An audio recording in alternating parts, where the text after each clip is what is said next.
नमस्कार, आप देख रहे हैं उत्तर भारत लाइव और आपके साथ मैं करीना भट्ट। उत्तराखंड की राजनीति में जब भी चुनाव का बिगुल बजता है तो अमूमन चर्चा विकास, पलायन, सड़क, बिजली और स्वास्थ्य जैसे बुनियादी मुद्दों के इर्द गिर्द सिमट कर रह जाती है। लेकिन साल 2027 का चुनावी रण कुछ अलग होने जा रहा है। इस बार का मुकाबला सिर्फ योजनाओं और वादों पर नहीं बल्कि भर्ती घोटालों और भ्रष्टाचार की उस सुलगती हुई आग पर होगा जिसने सूबे के लाखों युवाओं के भविष्य को झुलसा कर रख दिया है।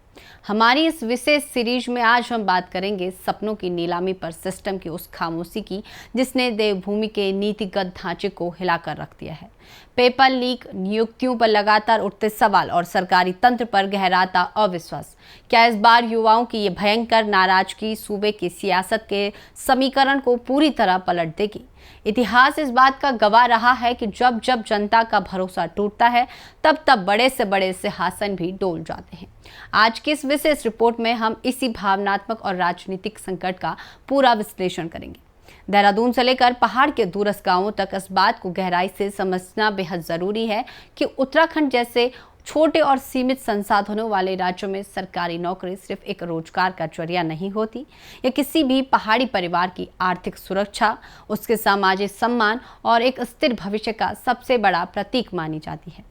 पहाड़ के संकरे रास्तों और तंग गलियों से निकलने वाला युवा विपरीत परिस्थितियों के बावजूद दिन रात एक करके प्रतियोगी परीक्षाओं की तैयारी करता है। कई बार माता पिता अपने हिस्से के खेत बेचकर या भारी कर्ज लेकर अपने बच्चों को शहरों के कोचिंग सेंटरों में पढ़ाते हैं ताकि उनका भविष्य संवर सके। लेकिन सोचिए, जब वही परीक्षाएं और उनके पेपर बाजार में कौड़ियों के भाव बिकने लगे, जब नियुक्तियों की सूचिता पर उंगलियां उठने लगे और मेहनत की जगह सिफारिश व पैसों के लेन देन की चर्चा सरेआम होने लगे, तब सबसे पहले एक गरीब छात्र का भरोसा मरता है।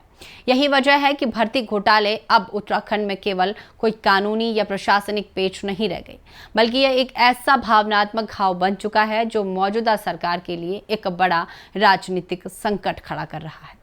प्रदेश में पिछले कुछ समय में पटवारी भर्ती, पुलिस भर्ती, विधानसभा बैकडोर भर्ती और विभिन्न अधीनस्थ सेवा चयन आयोगों की परीक्षाओं को लेकर जो बड़े विवाद खड़े हुए, उन्होंने शासन और व्यवस्था दोनों की साख पर ऐसा बाटा लगाया कि जिसे धो पाना आसान नहीं है। हालांकि सरकार का दावा है कि कई परीक्षाएं रद्द की गई, सख्त कानून बनाए गए और बड़ी गिरफ्तारियां भी हुई, लेकिन युवाओं के मन में जो गहरा अविश्वास बैठ चुका है वह अभी खत्म होने का नाम नहीं ले रहा। आज गांवों की चौपालों से लेकर शहरों के स्टडी रूम तक सिर्फ एक ही सुलगती हुई चर्चा सुनाई देती है कि क्या वाकई दिन रात मेहनत करने वाले ईमानदार युवाओं को कभी न्याय मिल पाएगा। राजनीतिक दल भी अब इस मुद्दे की तल्खी और गंभीरता को अच्छी तरह भांप चुके हैं। विपक्ष लगातार सत्ता पक्ष को भर्ती माफियाओं के संरक्षण और सिस्टम में बैठे भ्रष्टाचार के मुद्दे पर आक्रामक होकर घेर रहा है, जबकि सत्ता पक्ष अपनी ताबड़तोड़ कार्रवाइयों और कड़े नकल विरोधी कानूनों का हवाला देकर खुद को बेकसूर और जवाबदेह साबित करने की जदोजहद में जुटा है। लेकिन चुनावी सियासत का एक सीधा नियम है, यहाँ अक्सर तथ्यों से ज्यादा जनता के बीच बनी धारणा काम करती है, और यही धारणा इस वक्त सत्ता के गलियारों में बेचैनी पैदा कर रही है।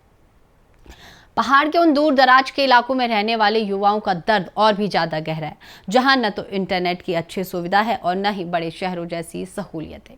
इतनी दिक्कतों के बीच जब वर्षों की तपस्या के बाद उन्हें अचानक पेपर लीक या भ्रष्टाचार की खबरें मिलती हैं तो व्यवस्था के प्रति उनका निराश होना और गुस्सा सातवें आसमान पर पहुंच जाता है, और जो जायज भी है। बहुत से युवा तो अब इसे पहाड़ से होने वाले पलायन और टूटते भरोसे की सबसे बड़ी वजह मानने लगे। याद रखिए, साल 2027 का यह महामुकाबला केवल सड़कों की लंबाई या बिजली के खंभों तक सीमित नहीं रहने वाला। इस बार पहाड़ का युवा सीधा और तीखा सवाल पूछेगा कि हमें हमारी योग्यता के दम पर नौकरी मिलेगी या फिर सिर्फ खोखले आश्वासनों का पुलिंदा थमा दिया जाएगा। उत्तराखंड राज्य आंदोलन की नींव ही इस सोच पर टिकी थी कि यहाँ के जल, जंगल और जमीन के साथ साथ यहाँ के सरकारी संस्थानों और नौकरियों पर पहला हक यहाँ के मूल निवासियों और युवाओं का होगा। लेकिन UPSC से लेकर लोक सेवा आयोग तक की परीक्षाओं में जो कुछ भी हाल के वर्षों में घटित हुआ, उसने उस मूल भावना को तार तार कर दिया है। जब परीक्षा से ठीक पहली रात को पेपर लाखों रुपयों में रसूखदारों के बिस्तरों पर बिक जाता है तो वह केवल एक कागज का पन्ना नहीं बिकता, बल्कि उस माँ बाप की उम्मीदें सरे बाजार नीलाम होती हैं जिन्होंने अपना पेट काट कर अपने बच्चों की फीस भरी होती है। अखबारों की सुर्खियां गवाह हैं कि जांच की कमेटियां बनी, गिरफ्तारियों के दौर चले, लेकिन युवाओं के जहन में आज भी यह यक्ष प्रश्न जस का तस खड़ा है कि क्या इस पूरे सिंडिकेट के असली मगरमच्छ कभी कानून के शिकंजे में आएंगे। उत्तराखंड के गठन के 2.5 दशक बीत जाने के बाद भी अगर सूबे की जवानी को योग्यता के बजाय सिफारिश और पैसों के दम पर नौकरियां छीन जाने का डर सताए तो यह पूरे नीतिगत ढांचे की विफलता है। 2027 का यह चुनाव सिर्फ किसी दल की हार जीत तय नहीं करेगा, बल्कि यह तय करेगा कि क्या उत्तराखंड का युवा इस बिकाऊ तंत्र के आगे हमेशा बेबस रहेगा या फिर अपने वोट की अचूक चोट से एक नया पारदर्शी और जवाबदेह उत्तराखंड लिखेगा। पहाड़ की जवानी अब मौन रहने के मूड में बिल्कुल नहीं है और यही इस बार के लोकतंत्र के महापर्व का सबसे कड़वा और सबसे बड़ा सच है। इस पूरे ज्वलंत मुद्दे पर और सिस्टम के इस रवैये पर आपकी क्या राय है? क्या आपको लगता है कि 2027 में युवा शक्ति को बड़ा उलटफेर करेगी? हमें कमेंट सेक्शन में अपनी राय जरूर लिखकर बताएं। उत्तराखंड की हर छोटी बड़ी तीखी और सटीक खबर के लिए देखते रहे उत्तर भारत लाइव का डिजिटल प्लेटफॉर्म।